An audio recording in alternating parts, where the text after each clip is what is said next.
Howdy. Howdy. All right. So my name is Jarrett David. I am a master's student at Texas A&M University, about to finish my master's 2019. I also work as a web developer for the College of Engineering at Texas A&M University full time. So yeah.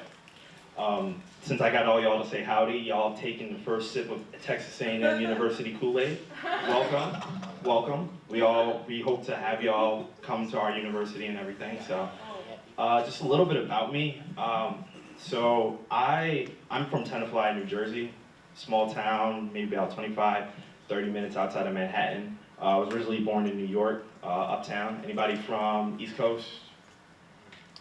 Okay, where are you from? Okay, nice. So, a long way from home. So, I majored in I took a couple computer science classes in high school, and that's how I fell upon my major. Didn't really know about any of the other engineering disciplines that were available. So, my mom, she was a lab technician at Columbia University. But I didn't want to do biology or chemistry or anything like that. I was like, ooh, nah, that's not for me. So I stumbled onto computer science. I went to Hampton University for 2 years. And having that freedom, I wilded out a lot. Like my grades suffered and all. I transferred to Hampton University. Transferred to Morehouse College. My sister lives in Atlanta, Georgia, and everything. I kind of turned my grades around my second year of Hampton. That's how I was able to get into Morehouse. When I got to Morehouse, I took a Cal 2 class, and I met this young lady by Carolee Estelle, and she was always late to our calculus meetings and all. And she was late because she was telling me that she was doing research, I think like biochemistry or something like that. And I was like, oh, what's research? And so she gave me a couple packets and put me in contact with a lady by the name of Ms. Shear, who was in charge of the HBCU Up program.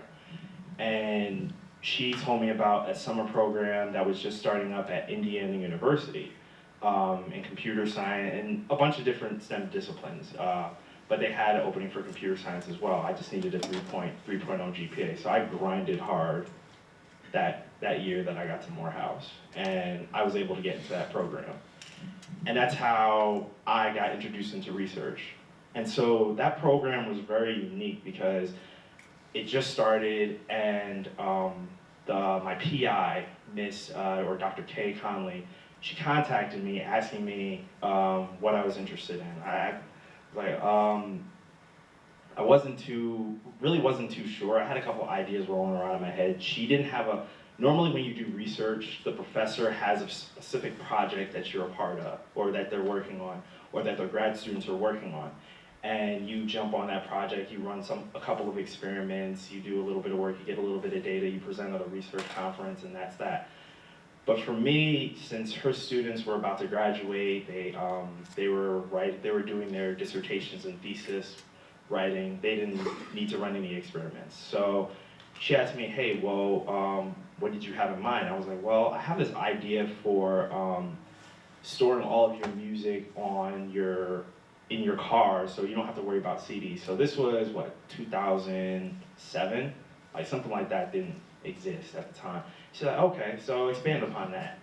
So I then talked about, well, what about automotive security? So you have PDA or Palm Pilot. How many of y'all are familiar with PDAs? Yeah.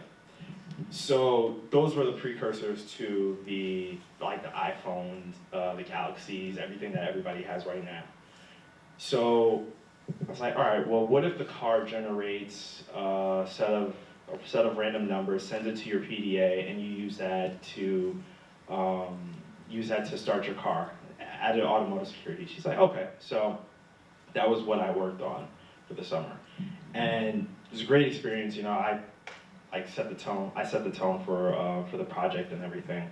And I talk to people about it. They're like, wow, that wasn't my research experience. So, and I thought that was how research was, but it's not I guess I got really lucky with that experience. So I come back to Morehouse, and I'm just like, I just love doing research. So I work in a couple of other labs, in a physics lab, and I work in a physics lab in optics, and that's how research paid for providing me a scholarship and paid for my living expenses, because I lived off campus as well also. So yeah, and then there was another research opportunity that I had where I was interested in nanotechnology, and so I was interested in nanotechnology primarily with drug delivery for patients who are suffering from HIV. And I couldn't find anybody who was doing any work in that area. So I looked up a couple professors. I found one who was doing something somewhat in that area in nanotechnology. He was doing something related to stem cell. He was doing some stem cell research. And this was at Indiana University, University of Iowa. And so the program at Iowa, they had already met their cap for the number of students they could take on. So I've been reaching out to a couple of people, and I made a contact in the chemistry department who was able to provide me money, and that's how I was able to get out to the University of Iowa and do research out there in biomedical engineering. But I guess what I'm trying to say is that there isn't just, I'm just rambling right now. When it comes to the STEM disciplines and all, we get discouraged by them because we think about all the mathematics or everything that's involved, or we're at a conference and we don't see anybody there who looks like us. But those summer research opportunities put me in rooms with a bunch of people who looked like me and thought like me and all, and it was a great experience, and that's how I was able to get to where I am today. So working at Texas A&M and all. And how I got to grad school, I worked at a national lab for a year once I finished my bachelor's degree. And I remember before I had got there, I had met a contact at Texas A&M University who had I had actually done research at Texas A&M University right after I graduated, before I started working at Oak Ridge National Lab. And that experience, the experience at Texas A&M was great because everybody was so nice, everybody was so welcoming and all. And so once I finished my year at Oak Ridge, I applied to Texas A&M. I got in. I was able to get a job with the university as a student worker. So that's how I was able to afford living out there. And then they also provided me with a scholarship because I'm a minority in STEM, and I had good grades. But I started out as a non-degree seeking student at Texas A&M University, and I took that route because when taking the GRE, I did not do well initially. I took it like 5 times, so I thought that was the best route for me, to take the non-degree seeking route and then use that time to take mechanical engineering classes, and to then apply to get formally admitted into the university. And so that's what I did, and it was a rough year between working, taking classes, studying for the GRE. Studying for the GRE is like taking another course in itself. It was a pretty dark time for me. I went through a depression during that time, but I was able to pull through. There was a bunch of counseling services on campus that was able to help me out. But yeah, once I was accepted, I decided to transfer back to computer science. Mechanical engineering wasn't really for me. And so I worked in a research lab at A&M doing motion planning algorithms for robots. And the robots it was mainly a 3D. These were 3D environments in which the robots would traverse. So the algorithms were designed to help a robot, let's say, navigate through a room like this without colliding into things. I was in charge of writing algorithms for having the robots do point turns and arc turns. And these algorithms are now integrated into their system so that now when they're doing physical robot research, now they can do that. Now they have that component. And then during that time in grad school, I also had the opportunity to volunteer for another research lab. How many of y'all are familiar with South by Southwest? Okay. So what it is it's, I guess it's not necessarily a conference, but they have it's about a month-long event where 1 week they'll have things for interactive, and interactive is mainly the technology component of South by Southwest. They have things for music. Most people have heard of the music. A lot of major artists go out there and perform. And then they have a session for movies, and then they also have an education session. And so the professor that I volunteered for, she was asked to do demonstrations for the interactive session. And so the lab that I volunteered for was CRASAR. It's the Center for Autonomous Robotic Search and Rescue. And so I was in charge of designing an experiment for the SUGVI, Small Unmanned Ground Vehicle, which is used by military personnel for bomb disposal. So I was tasked with coming up with an experiment that showed the average person off the street how difficult it is to use this thing in a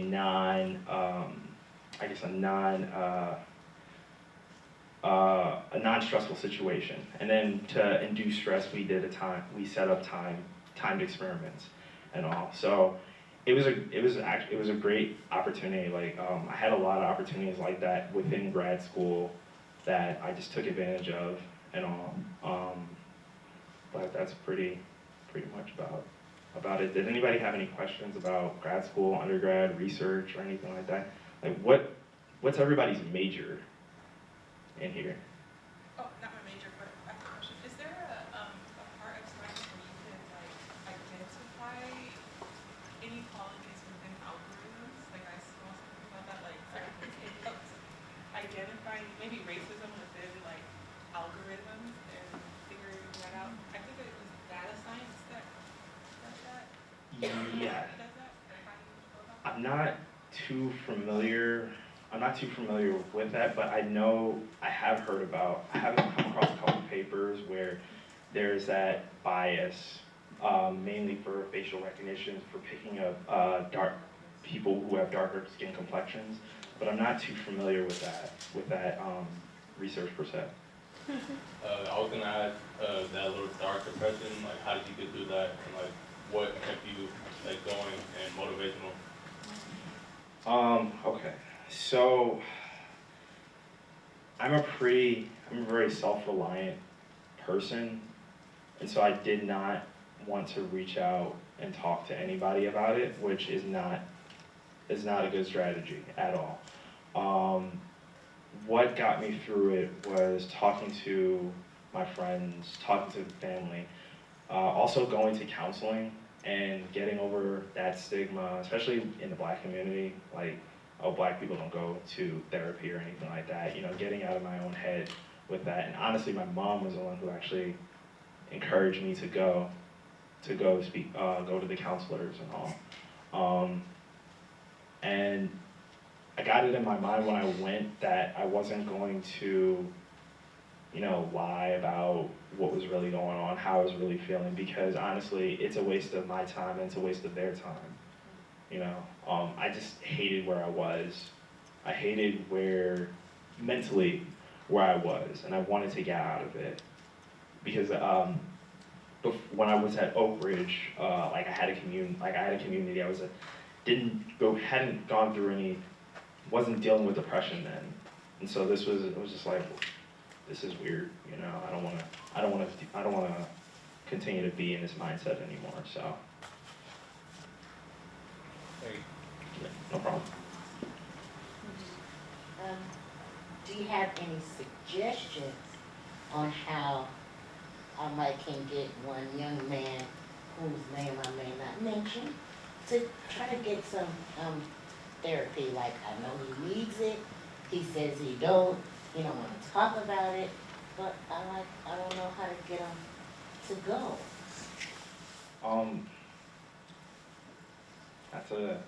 That's a tough question. The $1 million question. I know I had a friend who was dealing with a similar situation. I had to drag her kicking and screaming there.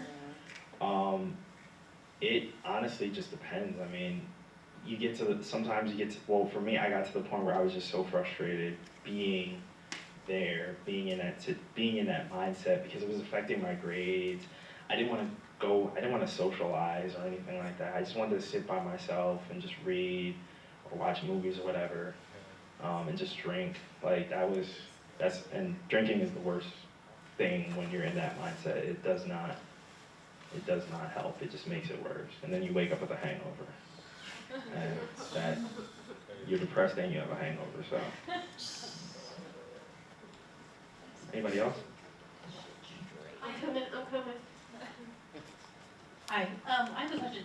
So for first-time students or just students in general, would you advise joining a learning community or finding community? Yes. So that was one of the other things that helped me in that time too. Finding a community. 'Cause in undergrad, I had a community. Brittany can attest to that. Well, she went to Spelman. I was at Morehouse, and so we met each other via mutual friends, and we always studied together and everything. We're both in STEM disciplines. So finding those like-minded people. It's good to have people who look like you, but at the same time, if they don't, but they share similar values and everything, that's what really helps. You know. So how many of y'all are in STEM or majoring in STEM or wanna? Okay. You got two more back there, but they're too shy. Okay. Y'all do that there. Okay. Yes. So I compiled a list of some research opportunities and everything, and I can email y'all at the end of the event. Yeah, because a lot of these are programs either I participated in or I've known people that have participated in, where they'll fund you to do research either during the summer, and you can also find research on campus. And like I was saying earlier, like the lab that I worked in, they paid me a stipend, so that was my living expense money. So, I have a question. So, I'm applying to my first research program for this summer, Okay. and I just want to ask how did you feel? Because it's my first research anything, so I'm scared because I don't know what to expect. I feel like the environment is so out of my element. I don't know. So, any tips, or how did you feel the first time applying to research and entering research? The first time, the program was small. There was about eight of us, and they had a lot of events for us to do to bond us together. So that's how we became a small family and all. And so that's what made doing research, or made the stresses of the lab a lot easier. Because you're working on an experiment that doesn't have a definitive answer. And so you're trying to come to an answer that's viable, that meets specific parameters within the lab that you're working in. And that can be pretty challenging at times. But having that community that you can fall back on is key. The other program that I participated in at University of Iowa was much larger. There were about 30 of us all together. We all stayed on the same floor of the dorm, and so There we also had community building activities, but it wasn't through the program, it was just us in the dorm going out, hanging out and stuff. And the programs that I participated in, they'll have workshops for helping you write your personal statement for grad school, helping you prepare for the GRE, also helping you to, dissect other people's research and ask questions and help to present your research in a way that anybody can understand it, whether they're within your major or outside of your major. So, I'm sure you found community on campus at Morehouse, and I can attest that when I go into spaces and I'm the only PI or person of color, I automatically feel this burden, yet feeling a responsibility that whatever I do, reflects my community. But I wanted to ask, how do you navigate through those spaces? What are your thoughts, and what are the thoughts that encourage you to just continue to be yourself unapologetically, in whatever space you enter? Okay.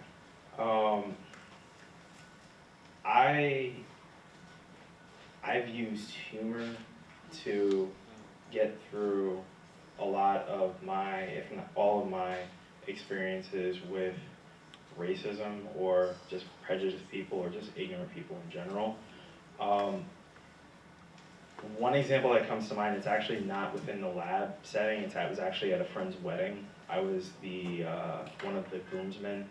I was the only, one of 2 black people in the whole wedding, so yeah.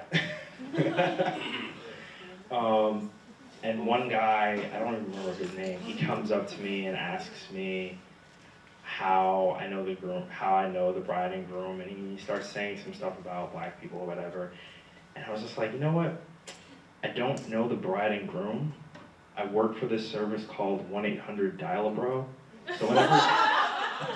So whenever you want to add diversity to your event, you just call us. So he's like, really? I was like, yeah. And I had a friend there, he just put his head down and walked away like, oh. And the guy's partner or wife or girlfriend, she was like, wow, you must do a lot of corporate events. I was like, yeah, it's a good thing they got me before the summertime because I am booked. So just things like that. There was a conference that I went to. So I also do accents. And so the British accent is my go-to accent. And so I was down at this conference to speak in a British accent for the entire duration of the conference. So it's interesting because you meet a lot of people who, when they think that I'm British, they're just like, oh my gosh, I just want to talk to you more. Keep talking, keep going, it's like, oh wow. You just become infinitely more interesting that way. But that's how I have always dealt with those instances. I've seen others get angry and irate and yell. But when people yell, you shut down the conversation. Nobody's open to listening to anybody else and all. And then for everybody else, let's say it's a group setting and everybody else who's within proxy, everybody else becomes tense in that situation. And so that's how I've always avoided it. And at times I just focus on the tasks that I'm here to do. I'm here to learn. And, if you're not going to help me, I'm going to figure out how to get to the solution myself or, find somebody else who can help me get to the solution. The beautiful thing with science and stuff, it's not, there's no one set solution. There are differential equations, there are an infinite number of solutions to a particular problem. So, Thank you.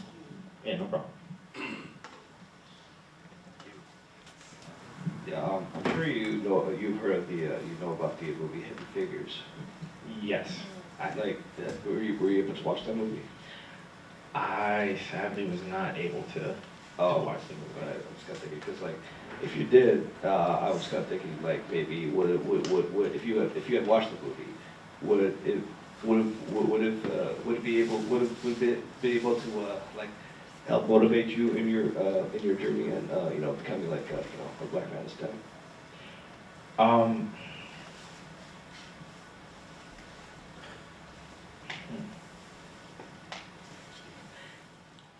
okay, so how I got into science or engineering disciplines was I grew up watching shows like the Transformers, Mega Man, and I was just like, you know, I really want to do something. Like I want to build a transformer. I want to do something within that realm. And so that was my main motivating factor. And then watching Iron Man, like the first Iron Man, I was just like, oh, that's what I want to do. And then just reading about new disciplines. So nanotechnology, I came across a paper regarding nanotechnology and how you can potentially use that for treating patients with various illnesses without having to douse them with a particular drug. And so that was how just thinking about the ideas the infinite number of ideas that can be, or infinite number of applications that these things can be applied to is what helped me out, what helped motivate me. And he's gone.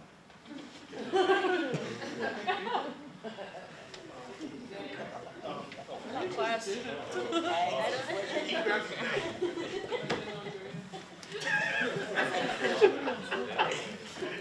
one thing that I thought that was really interesting that you mentioned was the different research projects that you were able to do at the different places that you were, the different programs that you were in.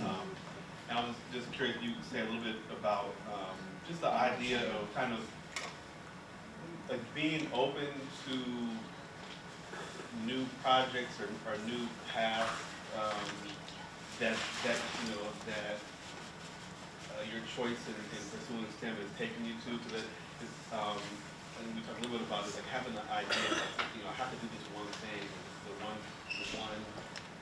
one career path that I have to follow. But it sounds to me like you had an idea, but then you also have been exposed to so many different opportunities to do different types of research. And just, if you could say a little bit about just like being able to try different types of research in different areas. Yeah. When I started an undergrad, I mean, I thought, okay, well, I have to choose computer science and I need to do this for the rest of my life. And it got to a point where I did not like sitting in the front of a computer all day. So, and that's what sparked the whole biomedical engineering phase. Like during that phase, I got to do lab work, growing stem cells and determining their viability with fluorescent nanoparticles and all. But all of my experience, I was, I guess, not necessarily searching for something. If it seemed interesting to me, then it was something that I wanted to try. And in doing that experience, I was like, okay, well, this isn't for me, or you know what, let me see where this can take me. And it also helped me come up with various other ideas for different applications. So you should always be open to new experiences. Like, you never know where it's going to take you and where you're going to end up. Yeah. I just had a follow-up to that. This is really interesting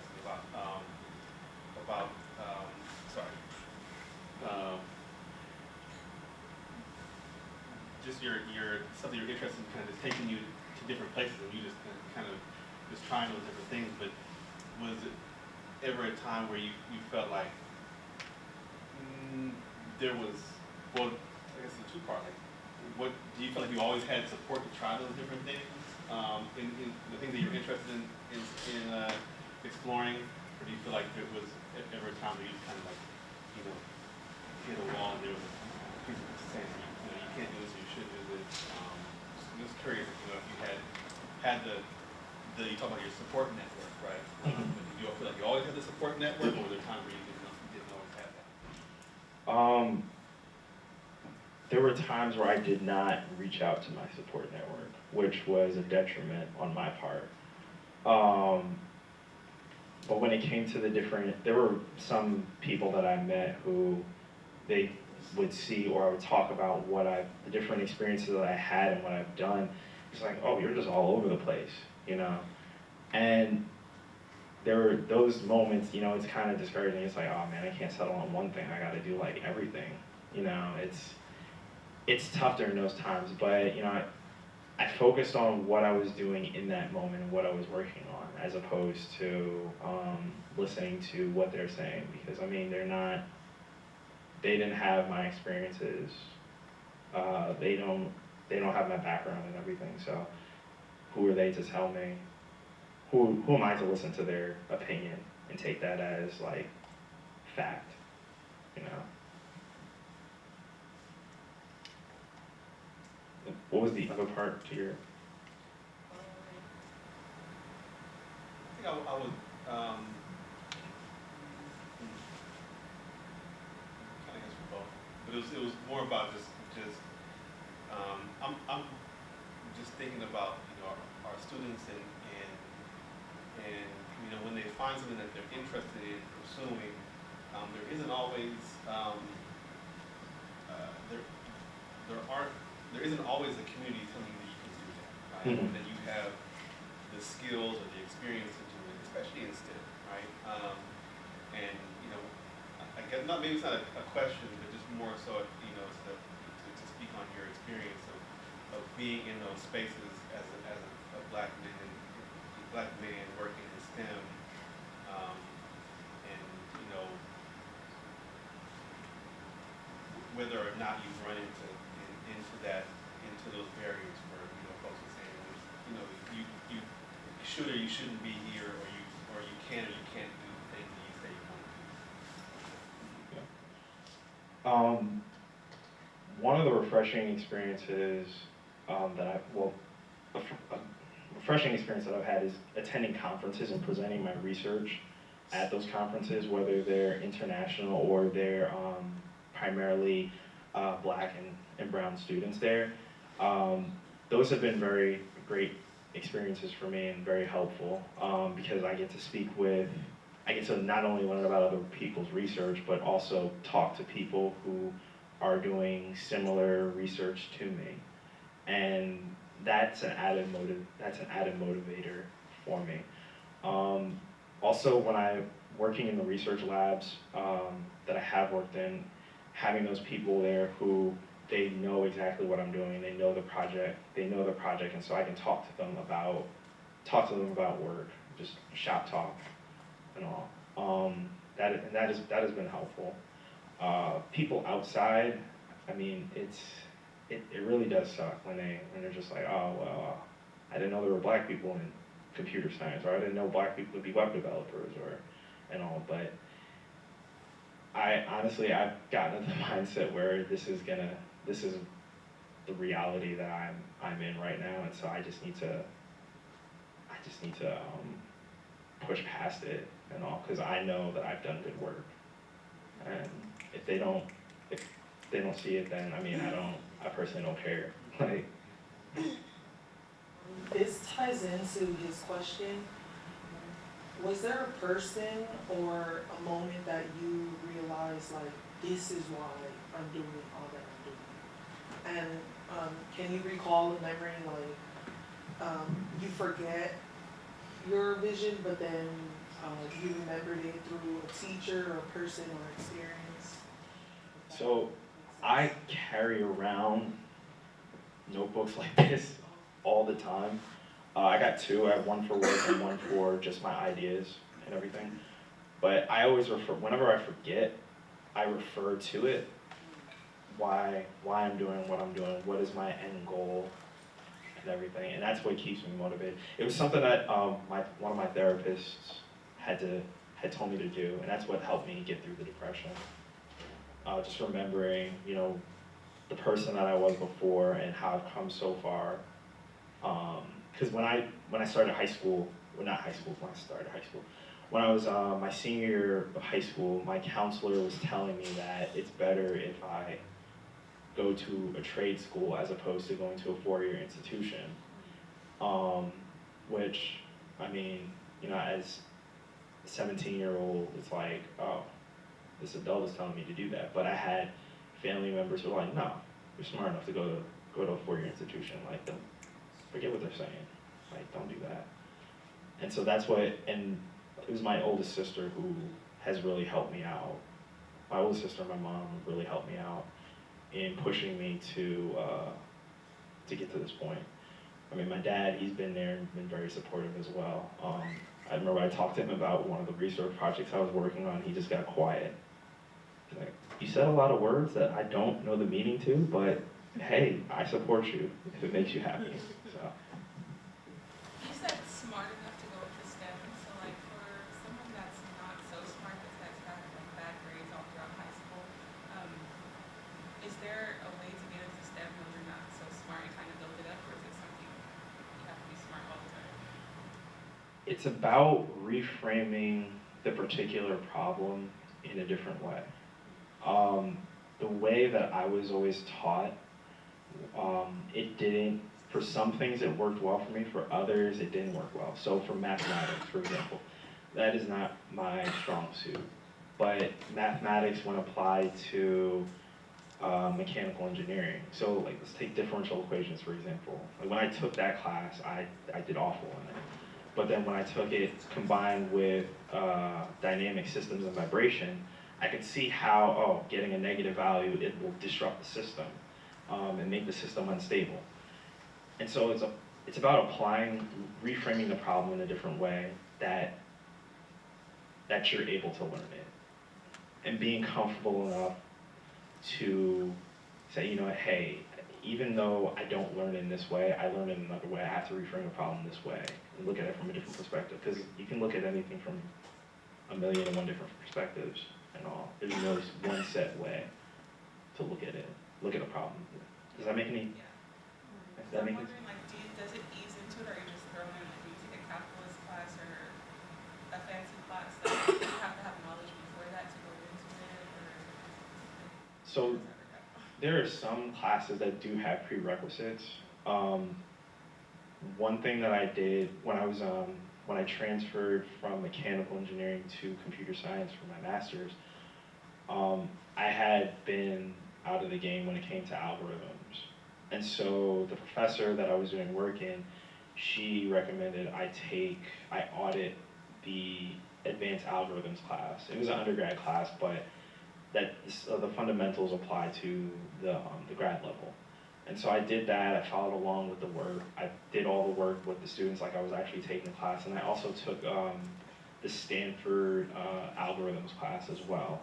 And that, going through all of that stuff and working through all the problems, like I was actually in the class and doing all the tests and everything really helped me to, really prepared me for that. And I realized that I need to do that prep work before the semester before or during the summer before I'm taking any class like that. Okay, thank you everybody for coming. If there are no more questions, we really appreciate all of your insight. I also have my business card, and then, like I said before, I have that information regarding different programs for not only just community college students, but students who are at four-year institutions who are interested in doing research. And I'll post that on our website, www.chabotcollege.edu/STEM. So if you're interested in doing research, and that we'll have that resource for you on our website. Thank you. Please enjoy.